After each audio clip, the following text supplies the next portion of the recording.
সিরাজউদ্দৌলার জন্য যুদ্ধ করতে করতে মোহনলাল মদনলাল জীবন দিয়েছে। ইংরেজ শাসনের আগে হিন্দু মুসলমানের সম্প্রীতি বোঝার জন্য কি এ তথ্য যথেষ্ট নয়?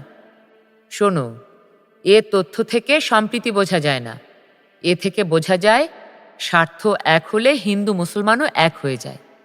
সিরাজউদ্দৌলার সঙ্গে যুদ্ধ করতে করতে মোহনলাল মীরমদনরা জীবন দিয়েছে, ওদিকে রায়দুল্লভ আর জগৎ শেঠরা কিন্তু মির্জাফর আর ঘসেটি বেগমদের পাশে থেকেছে। যে যার স্বার্থে পছন্দসই মিত্র খুঁজে নিয়েছে।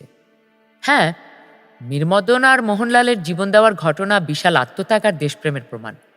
তারা প্রমাণ রেখেছেন সম্প্রদায়ের চেয়ে দেশ অনেক বড়।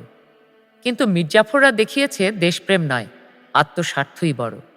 তার মানে স্বার্থের জন্য মির্জাফর আর জগৎ শেঠরা সাম্প্রদায়িক হতেও দ্বিধা করবে না। মা আর বাবার এরকম তর্কগুলো থেকে কোনো সিদ্ধান্ত পাওয়া যায় না, কিন্তু অনেক মজার মজার কথা জানা যায়। খাওয়ার টেবিলে মা আর বাবা একসঙ্গে বসলে অরিত্রের তাই প্রায় মনে হয় দুজনের তর্ক লাগে না কেন। দেশ বিদেশের সাহিত্য বাংলা ভাষায় শুনবার জন্য ডাউনলোড করুন কাহিনী অডিও বুক অ্যাপ।